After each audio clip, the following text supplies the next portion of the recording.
The fire no one can see. Introduction. There are flames that consume forests. There are flames that swallow cities.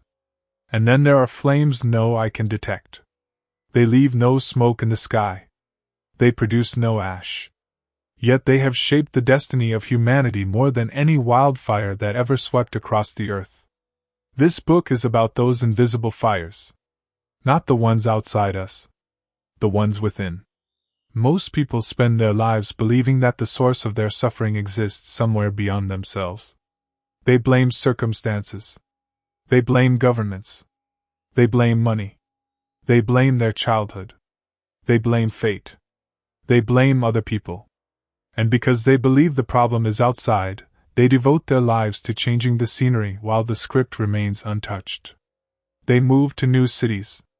Change careers. Enter new relationships. Acquire larger homes. Collect more possessions. Seek new achievements. Yet somehow, after every victory, an old companion quietly returns. A restlessness. An emptiness. A subtle dissatisfaction. A feeling that something essential is missing. The scenery changes. The actor remains the same. And wherever the actor goes, the hidden fire travels with him. This truth is difficult to accept. Not because it is complicated. Because it is personal. The human mind prefers external explanations. They are comforting. If the cause lies outside us, then we can continue exactly as we are. But if the source lies within, an entirely different journey becomes necessary. A journey far more demanding. And infinitely more rewarding. Throughout history, humanity has mastered astonishing skills. We have crossed oceans. Mapped the stars. Split atoms. Built machines capable of extraordinary feats. Yet the deepest question remains unanswered. Why does a creature capable of such brilliance still struggle to live peacefully with itself? Why has external progress accelerated while inner fulfillment remains elusive? Why does abundance often coexist with anxiety? Why do comfort and loneliness so frequently share the same address?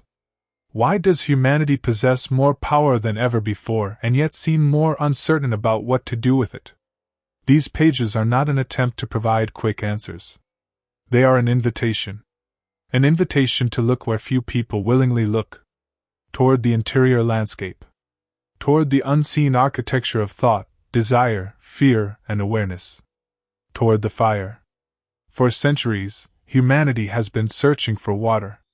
Perhaps what we need first is understanding the nature of the flame. And that is where our journey begins.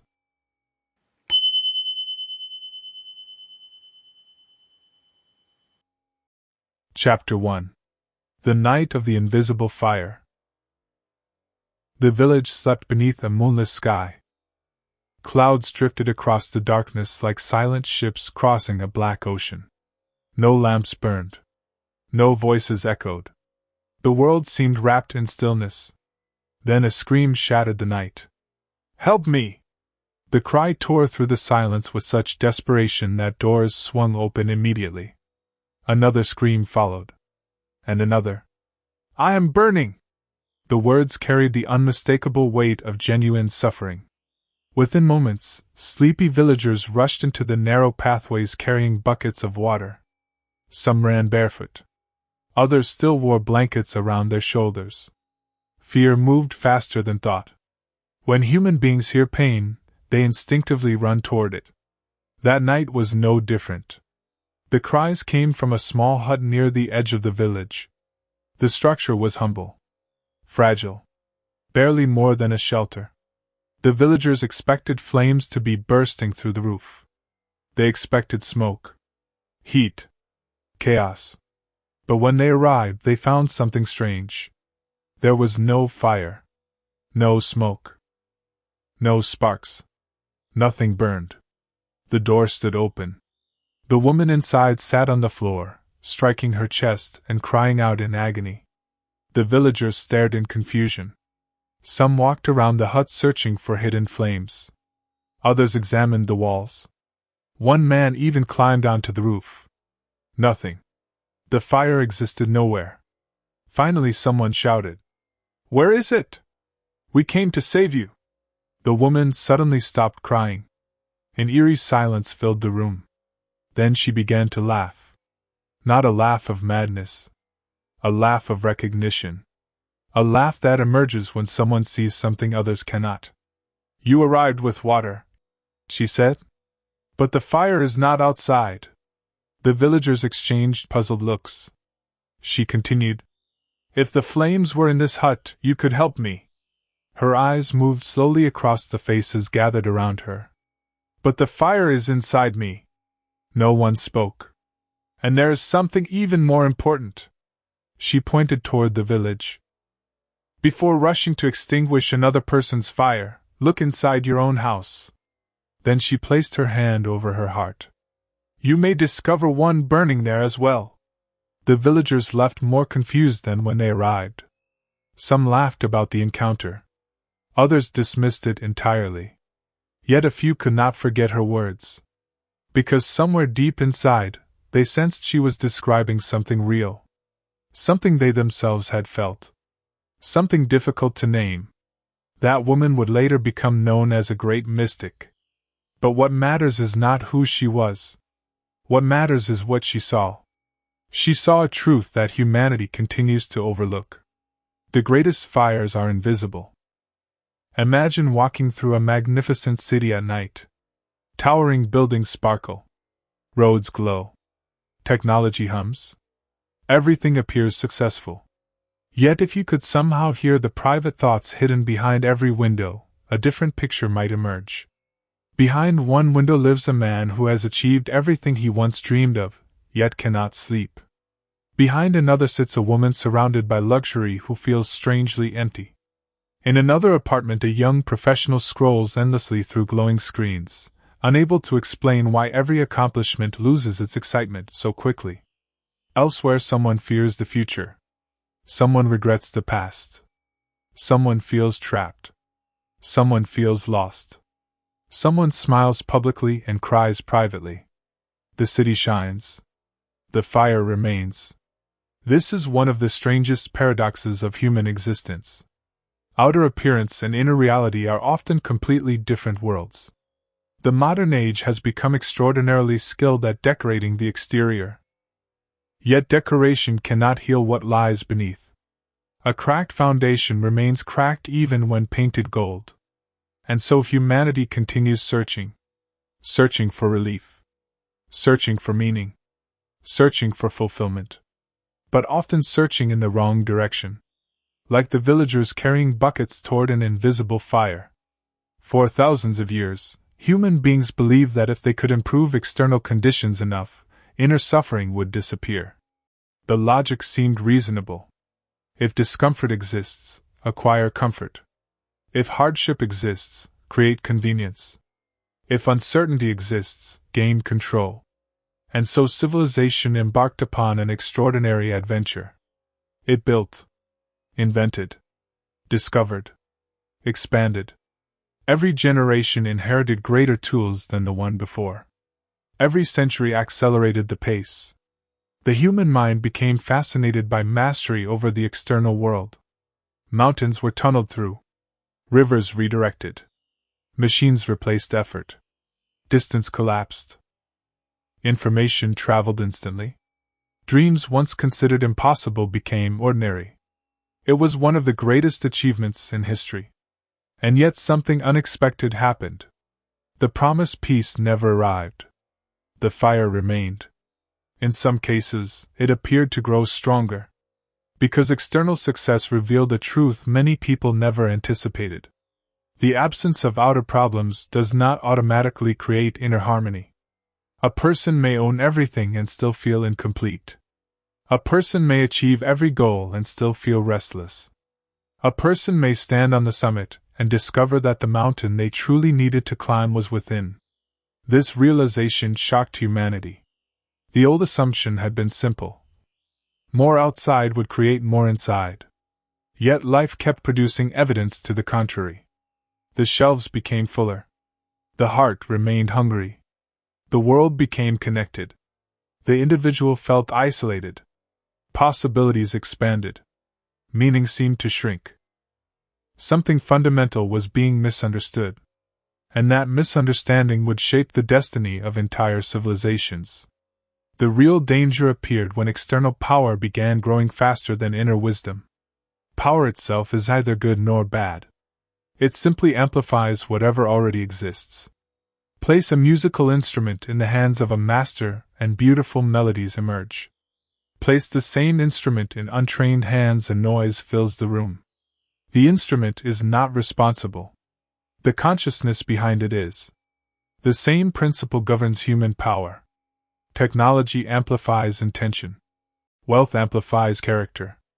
Influence amplifies identity. Whatever exists within eventually becomes magnified without. This is why inner development matters. Not because it opposes progress. Because it guides progress. Without wisdom, power becomes reckless. Without awareness, intelligence becomes manipulation. Without compassion, strength becomes domination. The challenge facing humanity has never been a shortage of capability. It has been a shortage of consciousness equal to that capability. And that imbalance continues to shape our world. The consequences appear everywhere. In conflicts. In divisions. In anxiety. In loneliness. In the growing sense that humanity possesses incredible tools yet struggles to understand itself. We have learned how to reach distant planets. Yet many people remain strangers to their own minds. We can transmit messages across oceans in seconds, yet often fail to communicate honestly with ourselves. We know how to measure galaxies, yet remain uncertain about the source of our own suffering. The contrast is striking, and it points toward a profound realization. The problem is not that humanity has become powerful. The problem is that humanity has mistaken power for transformation. The two are not the same. One changes what we can do. The other changes who we are. And until that distinction is understood, the invisible fire will continue burning beneath the surface of civilization. The next question, however, is even more important. If external achievement alone cannot extinguish the fire, does the answer lie in abandoning the outer world entirely? History has attempted that experiment too. And the results reveal another hidden danger waiting on the opposite extreme. That is where our journey leads next.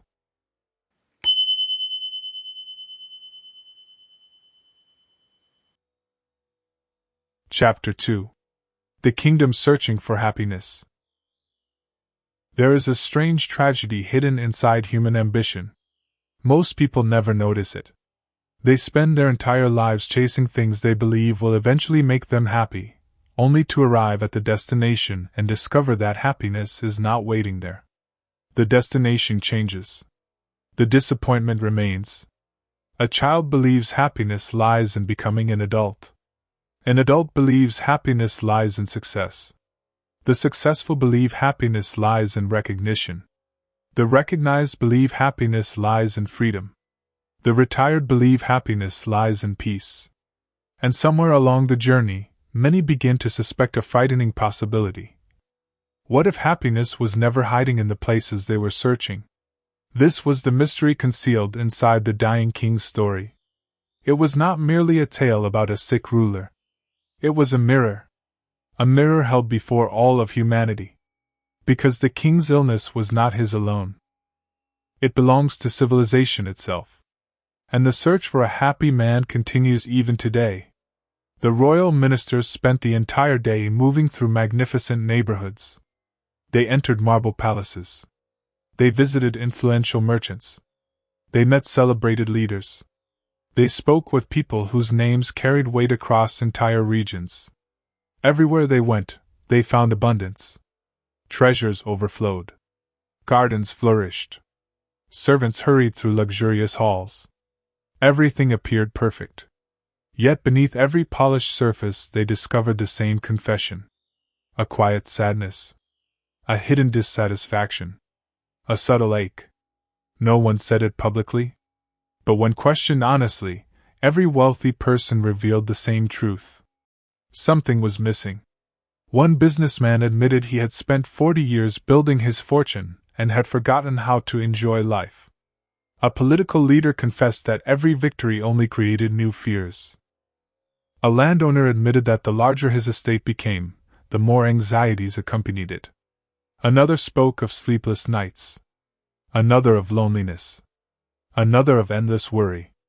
The ministers gradually began noticing a disturbing pattern. The possessions changed. The pain did not. The scenery differed. The emptiness remained remarkably similar. By late afternoon, exhaustion settled over the group. The cure seemed impossible. How could an entire city contain wealth yet fail to produce happiness? How could so many people possess everything they desired and still feel incomplete? The questions lingered in the evening air like shadows stretching across stone streets. Then came the servant's observation. A simple statement. Yet often truth arrives wearing simple clothes. If happiness lived among the wealthy, he said quietly, you would not need to search beyond the palace walls. The words struck the ministers with uncomfortable force.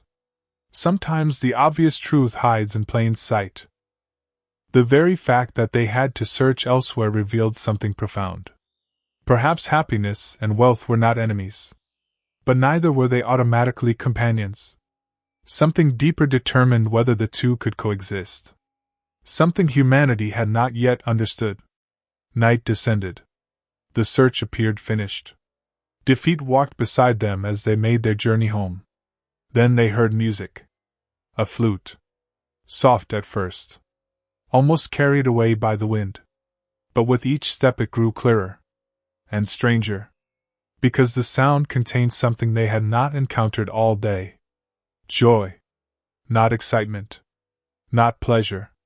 Not entertainment. Joy. There is a difference. Pleasure depends on circumstances. Joy seems to emerge from somewhere deeper. Pleasure arrives and leaves. Joy radiates. Pleasure is borrowed. Joy belongs. The music floating across the river possessed that quality. It felt effortless. Like sunlight reflecting on water. Like birds singing without an audience. Like existence celebrating itself. The ministers stopped walking. For the first time all day, hope returned. Across the river sat a solitary figure on a smooth stone. The man appeared to own almost nothing. No attendants. No servants. No palace. No symbols of success. Only a flute. And a smile. The contrast was astonishing. All day they had encountered people who possessed everything except happiness. Now they stood before someone who appeared to possess nothing and yet overflowed with it. The ministers hurried across the river. Perhaps the search had finally ended. Perhaps the king could still be saved. Respectfully they explained their mission. They described the king's condition. The mystic's instructions. Their desperate search. And finally they asked the question. Will you give us your clothes? For a brief moment silence lingered. Then the flute player laughed. Not mockingly. Not cruelly. The laughter sounded like water tumbling over smooth stones. Free. Natural. Unforced. My friends, he said, I would gladly help. Then he spread his arms. But look carefully. Only then did they realize the absurd truth. The man had no clothes at all. He sat beneath the stars wearing nothing except his freedom. The ministers stared in disbelief. After searching through an entire city, they had finally found a truly happy man. And he possessed the one thing they could not bring back to the king. Nothing. The story says the king died. But stories such as these are never really about kings. They are about us. Because every human being eventually confronts the same paradox. The world teaches us how to acquire, yet rarely teaches us how to experience. We learn how to build careers, but not how to build inner peace. We learn how to accumulate information, but not wisdom. We learn how to impress others, but not understand ourselves. And so we become like travelers carrying suitcases filled with valuable possessions while forgetting the map leading home. The tragedy is not that wealth exists. The tragedy is believing wealth alone can complete a human being. Likewise, the tragedy is not material success. The tragedy is expecting external achievement to perform an inner task. No amount of sunlight can heal a root that refuses nourishment. No amount of decoration can strengthen a foundation. No amount of applause can replace self-understanding. The king's disease was not physical. It was existential. And humanity continues to suffer from the same condition. For centuries, civilizations have attempted to solve this problem by choosing sides. Some chose the world. Others chose withdrawal from it. Some worshipped progress. Others worshipped renunciation. The pendulum swung endlessly. Back and forth. Back and forth. Never stopping at the center. Imagine a bird trying to fly using only one wing. No matter how powerful that wing becomes, flight remains impossible. A civilization focused exclusively on material growth develops enormous external capability, but risks inner starvation. A civilization focused exclusively on spiritual pursuits may discover profound inner insights, but struggle to create external well-being. Both become incomplete. Both remain wounded. Humanity has spent thousands of years strengthening one wing while neglecting the other. The result has been imbalance. Sometimes beautiful imbalance. Sometimes tragic imbalance. But imbalance nonetheless. The challenge before our species is not choosing one wing over the other. It is learning how to use both simultaneously. The outer world and the inner world are not rivals. They are partners. Matter and consciousness are not enemies. They are dimensions of the same mystery. Just as roots and branches belong to the same tree. Just as rivers and oceans belong to the same water. Just as breath and heartbeat belong to the same life. The visible and invisible aspects of existence depend upon one another. To reject either is to reject part of ourselves. This misunderstanding has created some of the deepest suffering in human history. There have always been people who believed the body was an obstacle. Something to suppress. Something to distrust. Something standing between them and truth. Yet such thinking emerges from a fundamental confusion. The body is not a prison. The body is a bridge. Imagine a musician despising his instrument. How could music emerge? Imagine a sailor destroying his vessel before crossing the sea. How could the journey continue? The body is not opposed to consciousness. It is the doorway through which consciousness experiences existence. Every laugh. Every embrace. Every sunrise witnessed. Every tear shed. Every insight realized. Every moment of love. All become possible because life expresses itself through this miraculous physical form. The wise eventually discover that gratitude is more powerful than conflict. They stop fighting themselves. They stop dividing existence into enemies and allies. They begin understanding wholeness. And from that understanding a new possibility emerges. A possibility humanity has barely begun to explore. Not a civilization built only on technology.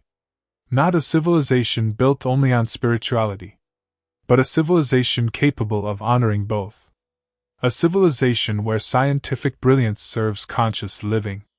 Where prosperity supports inner flowering. Where power is guided by wisdom. Where progress does not require the sacrifice of peace. Where the outer journey and the inner journey become one movement. One dance. One unfolding. Yet before such a civilization can emerge, another obstacle must be understood. Perhaps the greatest obstacle of all. Division. Not division between nations. Not division between cultures. But division within the human search for truth itself. For while science became increasingly united, humanity's spiritual search fragmented into countless identities, beliefs, and labels. And those labels have often become walls. The next step of our journey is to understand how those walls were built and what becomes possible when they finally disappear.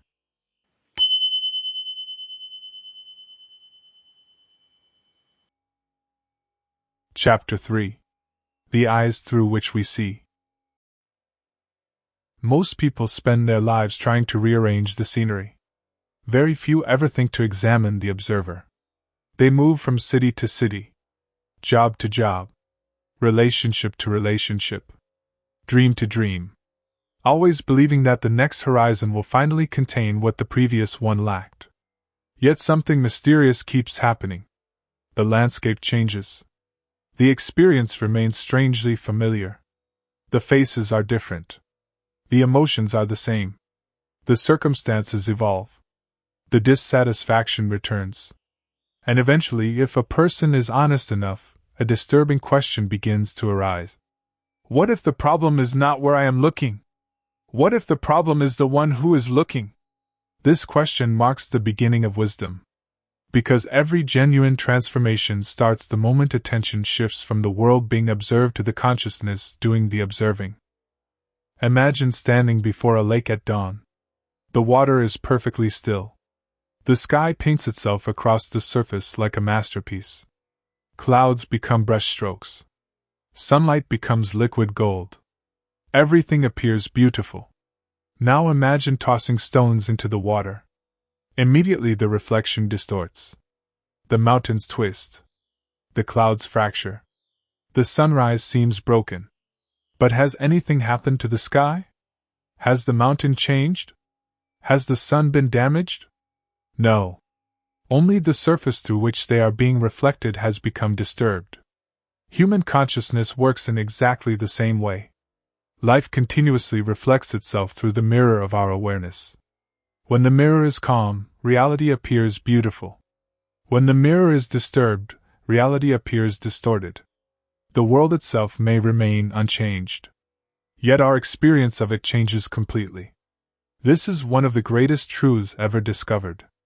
And one of the least understood. For centuries humanity has been engaged in a curious argument. One group insists that the world is the source of suffering. Another insists that suffering comes from within. The argument continues because both sides are looking at only half the picture. Certainly the external world influences us. Storms exist. Loss exists. Illness exists. Challenges exist. No wise person denies this. Yet there is another truth equally important. The same storm that terrifies one sailor awakens courage in another. The same challenge that crushes one person strengthens another. The same circumstance that creates despair in one heart inspires growth in another. The event remains the same. The consciousness encountering it changes. And that difference changes everything. Life is not experienced directly. It is experienced through the filter of awareness. This is why two people can stand in the same place and inhabit entirely different worlds. Many years ago, a wandering traveler approached a crossroads where an old gardener sat beneath a flowering tree.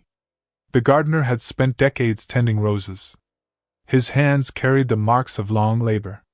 His face carried the peace of long understanding. The first traveler arrived in frustration. Dust covered his clothes. Anger filled his voice. "I have traveled through many towns," he complained. "Everywhere I find selfish people, dishonesty, and disappointment. Tell me honestly, what kind of people live in the city ahead?" The gardener studied him quietly. Then he asked, "What were the people like in the town you left?" The traveler laughed bitterly. "They were terrible." The gardener nodded. "Then I suspect you will find the same people ahead." The traveler cursed his luck and continued down the road. Several hours later another traveler arrived. He appeared equally tired. Yet there was something different about him. A softness. A gratitude. A quiet brightness. He asked the same question. "What kind of people live in the city ahead?" Again the gardener asked. "What were the people like in the town you left?" The traveler's eyes softened. "They were wonderful people. Leaving them was difficult. I learned much from them." The gardener smiled. "Then you will find wonderful people ahead as well." After the traveler departed, a young apprentice who had witnessed both conversations looked puzzled. "Master," he asked, "how can both answers be true?" The old gardener picked up a rose. Because most people do not merely see the world. He held the flower toward the sunlight. They project themselves onto it. This truth explains far more than we realize. Why do some people find beauty everywhere? Why do others find fault everywhere? Why can one person feel grateful with very little while another remains dissatisfied despite having everything? The answer lies not in possessions, nor circumstances, nor status. The answer lies in perception, and perception originates within. A mind filled with fear will discover reasons to fear. A mind filled with resentment will discover reasons to resent. A mind filled with wonder will discover reasons to celebrate. The world continuously offers evidence for whatever we already believe. This is why two people can read the same story and discover different meanings. Why two people can experience the same event and remember it differently. Why two people can live identical lives and arrive at opposite conclusions. Consciousness colors reality. And until we understand this, we remain trapped in endless attempts to repaint the world instead of transforming ourselves. This misunderstanding has created another profound confusion. Many people imagine that happiness is something acquired, a destination reached, a possession obtained, a reward earned after enough effort. But happiness behaves differently. It resembles vision more than acquisition. It resembles awareness more than achievement. A person standing beneath a night sky does not create the stars. He simply learns to see them. The stars were already there. Likewise, joy often emerges not when something new is added to life, but when something false is removed. A burden, an illusion, a fear, an unnecessary struggle. The universe continuously pours beauty into existence. The challenge is that most minds are too occupied with noise to hear the music. This is why prosperity alone fails. Prosperity can provide comfort. It can provide opportunity. It can provide security. These are valuable things. But prosperity cannot teach someone how to see. A magnificent telescope placed before a blindfolded person remains useless. The instrument is powerful. The blindness remains. Humanity often assumes that enough external improvement will automatically create inner fulfillment. Yet history repeatedly demonstrates otherwise. Entire societies become wealthier. Yet anxiety persists. Technology advances. Yet loneliness remains. Convenience expands. Yet restlessness survives. Because comfort and joy belong to different dimensions of existence. One belongs to circumstance. The other belongs to consciousness. And confusing the two has become one of civilization's greatest mistakes. This does not mean the outer world is unimportant. Far from it. The external world matters tremendously. A healthy society matters. Education matters. Science matters. Innovation matters. Compassionate systems matter. Human beings should continue improving the world around them. Every bridge built. Every disease cured. Every injustice corrected. Every life improved. These are beautiful achievements. But there is danger in expecting them to solve problems they were never designed to solve. No amount of technology can provide meaning. No machine can manufacture gratitude. No invention can create wisdom. No external achievement can substitute for self-understanding. The outer world can support human flourishing, but it cannot replace inner awakening. Only consciousness can transform consciousness. For this reason, many ancient traditions traveled to the opposite extreme. Seeing the limitations of material success, they concluded that the world itself was the problem. They spoke of existence as suffering. They treated life as a trap.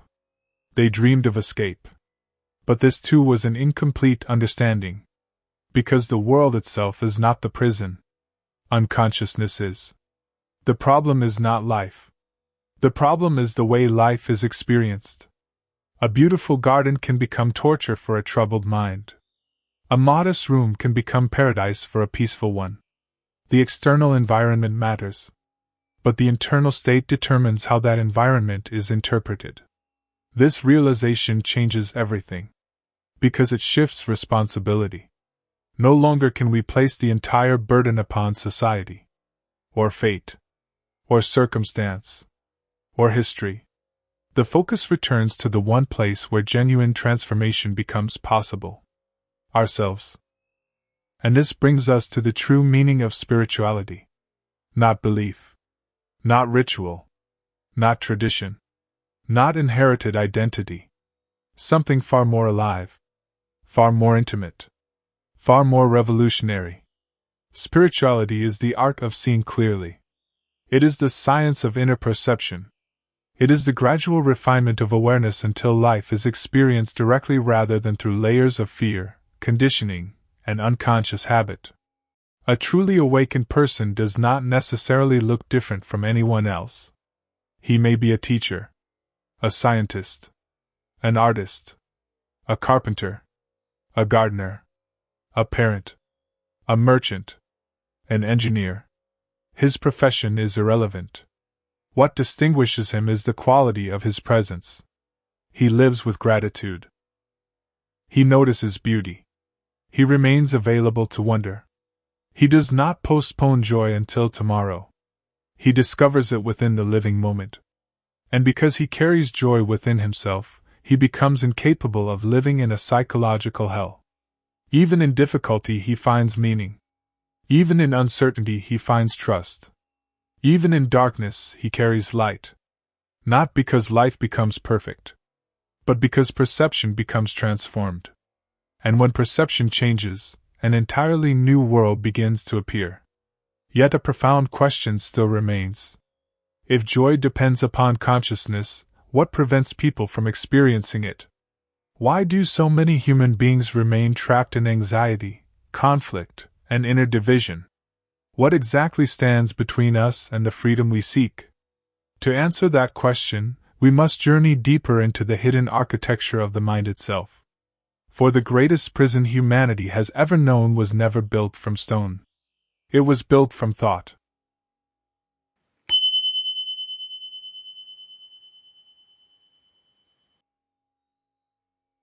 Chapter 4. The Door That Was Never Locked.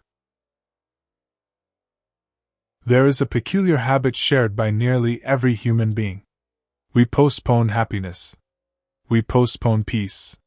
We postpone freedom. We postpone life itself. We tell ourselves that fulfillment will arrive later. After the promotion. After the marriage. After the children grow up. After the business succeeds. After retirement. After the problems disappear. After one more achievement. One more victory. One more milestone.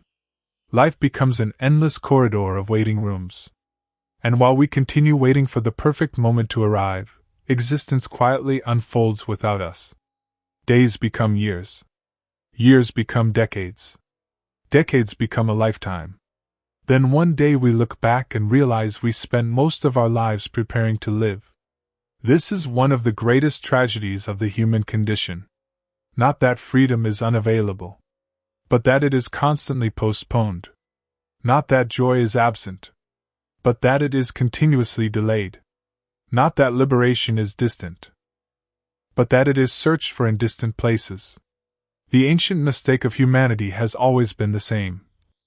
We look far away for what exists near. We search tomorrow for what is available today. We search heaven for what can only be discovered within consciousness. And because of this, countless people live beside an open door while dreaming of escape. Freedom is often misunderstood. Many imagine it as a destination reached after years of struggle. A reward waiting at the end of a spiritual journey. A distant mountain peak visible only to saints and sages. Yet genuine freedom behaves differently. It is not something added to life. It is something uncovered. Like sunlight appearing when clouds move aside. Like a hidden spring revealed when stones are removed. Like music discovered beneath noise. The freedom people seek is not waiting somewhere in the future. It exists beneath the layers of unconsciousness that prevent it from being seen. The chains are rarely external. Most are invisible. Made of habit, fear, memory, expectation, belief, conditioning. The prison is psychological. The walls exist inside the mind. And because the prison is internal, no external journey can lead us out of it. Only awareness can. A traveler once spent years searching for a legendary city. According to ancient stories, this city contained unimaginable beauty. Its streets were lined with silver trees. Its fountains sang like music. Its people lived in perfect harmony. The traveler crossed deserts, climbed mountains, sailed oceans. He devoted half his life to the search. Eventually he met an old navigator resting beside a shoreline. The traveler eagerly described the city.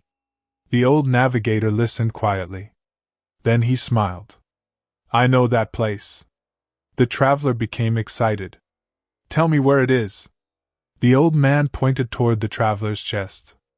"It is hidden behind the one place you never searched." The traveler laughed. Surely it could not be that simple. Yet that is exactly how most people live. They search everywhere except within. They study maps of distant lands while remaining strangers to themselves. They learn countless facts about the world while knowing almost nothing about their own consciousness. And so the treasure remains hidden in plain sight. The moment a person begins looking inward, something extraordinary happens. A subtle shift occurs. Life starts appearing different. Not because circumstances change. Because awareness changes. This distinction is crucial. Most people believe that peace requires favorable conditions. But the deepest peace emerges independently of conditions. It arises from relationship rather than circumstance.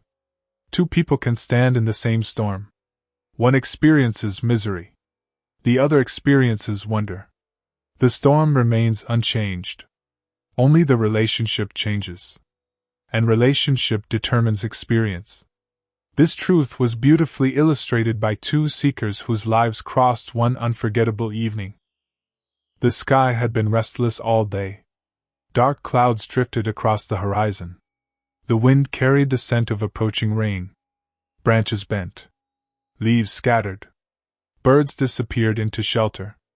Two seekers living in a small mountain dwelling hurried home before nightfall. As they approached, they froze. Part of their shelter had collapsed. The wind had torn away a large section of the roof. Rain would soon arrive. The damage was undeniable. Yet what happened next revealed something profound about human consciousness. The first seeker felt anger immediately. His disappointment exploded into frustration. He cursed his luck. He cursed the storm. He cursed existence itself. Looking toward the darkening sky, he demanded answers. Why us? Why now? Why this? His attention became completely absorbed by what had been lost. The missing roof filled his awareness. The damage dominated his vision. And because consciousness follows attention, suffering followed naturally. The second seeker stood beside him silently. He observed the same destruction. The same missing roof. The same approaching storm. Yet tears gathered in his eyes. Not tears of sorrow. Tears of gratitude. His companion stared in disbelief. How could anyone feel thankful in such a moment? The second seeker slowly looked upward. The universe has been kind. The first man almost shouted. Kind? Have you lost your mind? The second seeker smiled gently. The wind could have taken everything. He pointed toward the remaining structure. But it did not. The first man saw disaster. The second saw mercy.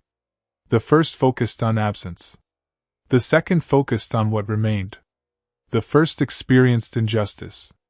The second experienced grace. And in that moment, although they stood beneath the same sky, they inhabited entirely different worlds. This is one of the most transformative truths a human being can discover. Events possess less power than interpretation. What happens matters. But how we meet what happens matters even more.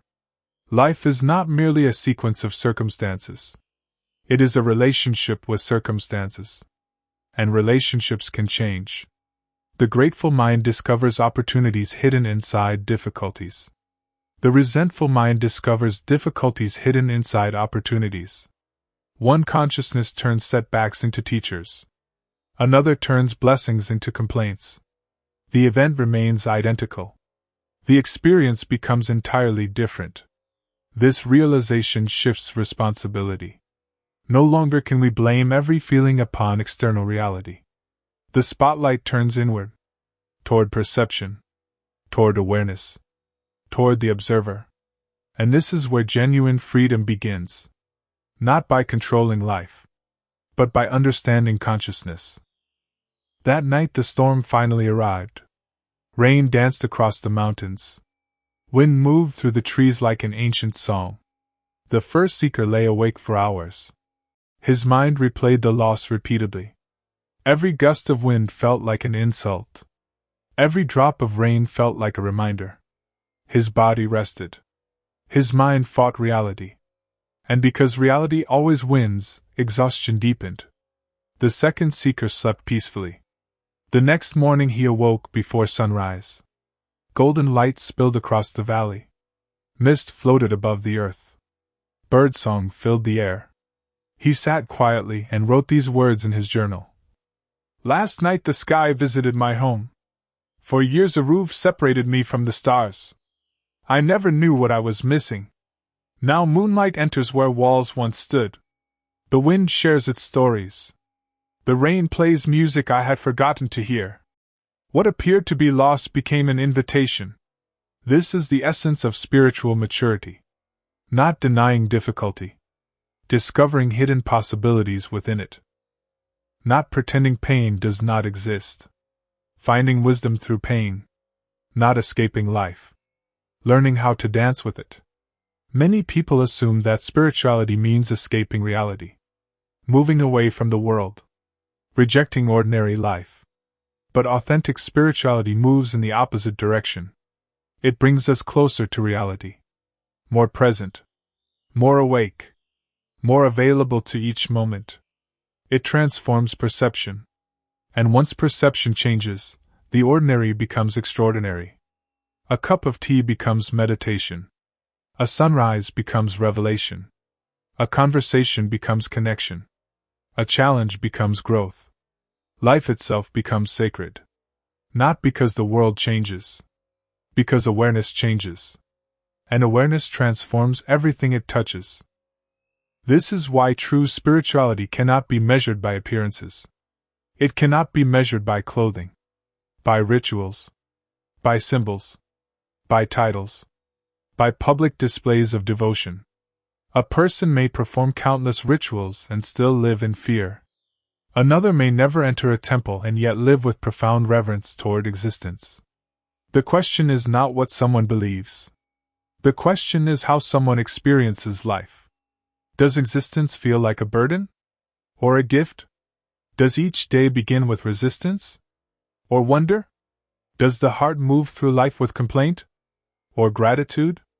The answer to these questions reveals far more than any philosophy ever could.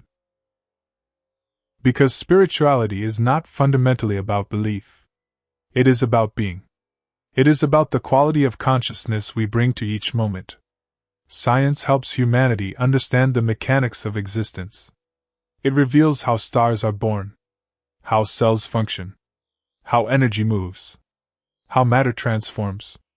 Its contribution is invaluable. But science alone cannot answer the most intimate human questions.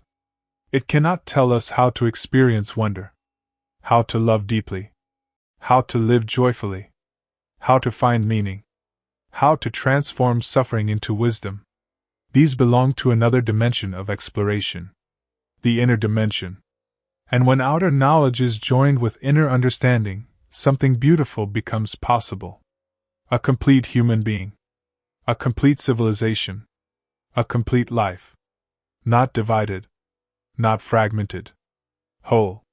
Yet before such wholeness can emerge, we must confront the force that keeps humanity trapped in conflict with itself. A force so familiar that most people never notice it.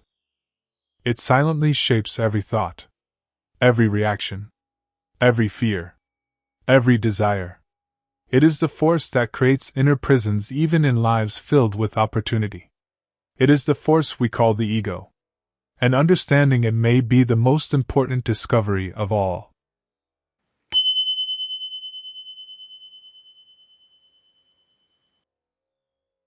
Chapter 5.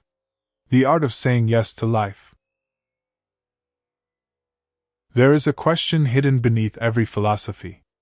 A question beneath every prayer. A question beneath every ambition, every search, every dream. The question is simple. Can life be trusted? Not intellectually. Not theoretically. Existentially. Can life itself be embraced? Can existence be loved?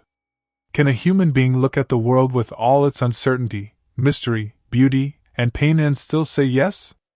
The answer to this question determines the entire quality of a person's life. Because beneath every joyful individual lives a profound acceptance. And beneath every chronically unhappy individual lives a hidden resistance. One moves with existence. The other argues with it. One dances. The other negotiates. One participates. The other complains. The difference appears small. In reality, it changes everything. As human beings, we have become extraordinarily skilled at finding reasons not to celebrate. We postpone gratitude. We delay wonder. We reserve joy for special occasions. We treat happiness as an achievement instead of a way of being. A promotion deserves celebration. A wedding deserves celebration. A victory deserves celebration. But an ordinary sunrise? An unexpected breeze? The laughter of a child? The fragrance after rain? Most people walk past these treasures without noticing them. Yet life continuously offers invitations. The tragedy is not that beauty is absent. The tragedy is that attention is elsewhere. A person may travel across continents searching for extraordinary experiences while remaining blind to the miracles unfolding beside him every day. The universe whispers constantly. Few people pause long enough to listen. Near the end of his life, a celebrated poet was asked a remarkable question. If you could ask the universe for one final gift, what would it be? The room became silent. Everyone expected a profound spiritual answer. Perhaps a request for ultimate wisdom. Perhaps a request for liberation. Perhaps some secret insight reserved for enlightened souls. Instead, the poet smiled softly. I would ask for another chance to experience life. The listeners were surprised. The poet continued. I have walked beneath trees and watched sunlight move through leaves. I have listened to music that touched parts of my soul words could never reach. I have known friendship. I have known wonder. I have watched oceans change color with the sky. I have loved. Then he paused. And if there were moments when I failed to appreciate these gifts, the failure was my non-existence's. Those words contain an entire philosophy. A philosophy almost forgotten by the modern world. Life is not something to endure. Life is something to experience. Not something to escape. Something to enter more deeply. Not a punishment. A privilege. The religious heart understands this instinctively. It does not stand in judgment of existence. It stands in gratitude before it. This is where humanity has often misunderstood spirituality. For centuries, seriousness has been mistaken for wisdom. People assume that a heavy face indicates depth. That sadness indicates maturity. That joy indicates superficiality. As if truth must always wear dark colors. As if wisdom must always speak in whispers. As if enlightenment must be accompanied by suffering. But look closely. Life itself does not behave this way. Rivers do not flow seriously. Birds do not sing seriously. Stars do not shine seriously. Spring does not arrive seriously. Existence itself seems playful, creative, celebratory, alive. Why then should wisdom be gloomy? Why should truth make a person less joyful? Why should awakening extinguish laughter? Perhaps genuine awakening does exactly the opposite. Perhaps it restores our forgotten capacity to celebrate. There is an old story about 3 wandering sages who traveled together for many years. No one remembered where they came from. No one knew their real names. People simply called them the companions of laughter. Whenever they entered a village, something unusual happened. They never gathered crowds for lectures. Never debated philosophy. Never discussed theology. Never attempted to convert anyone. Instead, they would sit together in public squares and begin laughing. At first, people thought they were eccentric. Then curiosity drew them closer. Soon others started smiling. Then laughing. Children joined first. Adults followed reluctantly. Before long, entire marketplaces echoed with laughter. The atmosphere transformed. Arguments disappeared. Worries faded temporarily. Strangers became friends. And for a few precious moments, people experienced a freedom they had forgotten existed. The 3 sages offered no explanations. Yet somehow their silence taught more than countless sermons. Because joy is contagious. Presence is contagious. Freedom is contagious. And the deepest truths are often communicated without words. Years passed. The 3 companions grew older. Then one day, one of them died. The villages that knew them expected tragedy. At last, they thought, grief would arrive. Surely the surviving companions would be devastated. Surely tears would replace laughter.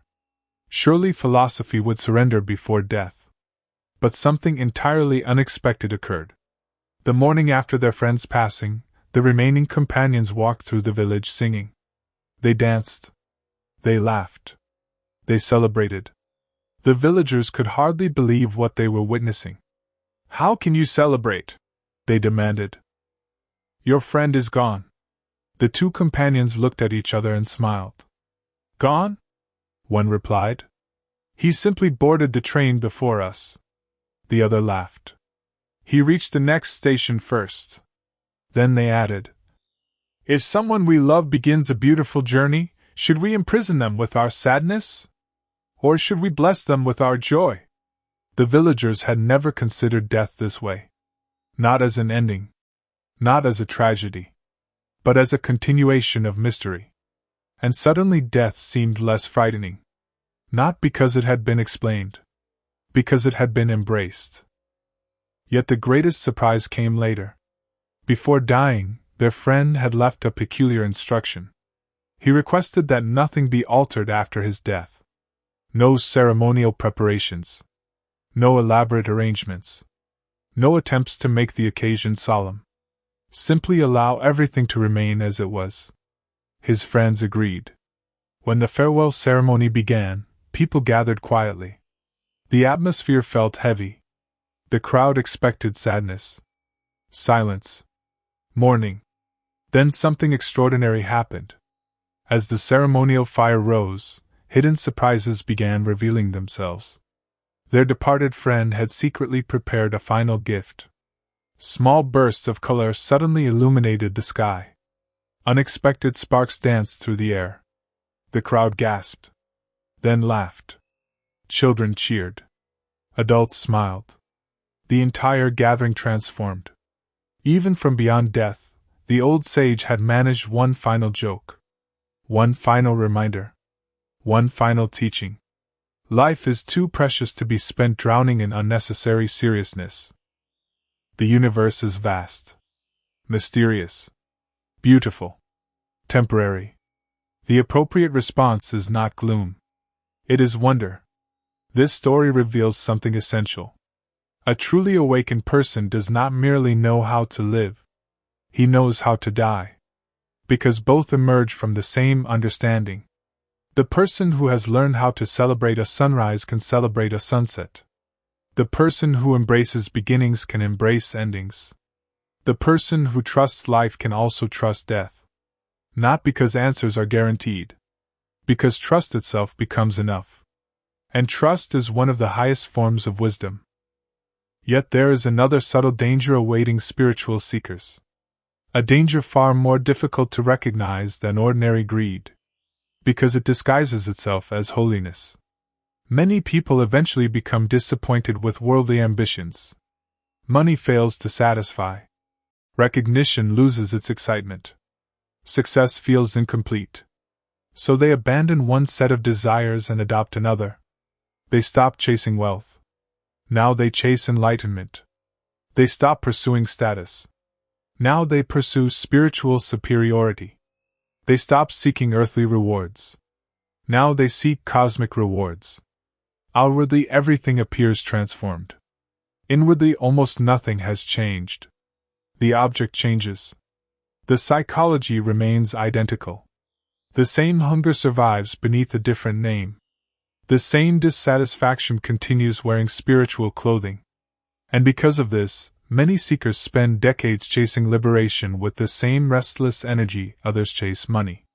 They remain trapped in becoming. Always reaching. Always seeking. Always postponing fulfillment until tomorrow. The destination changes. The mechanism remains the same. There is a question hidden beneath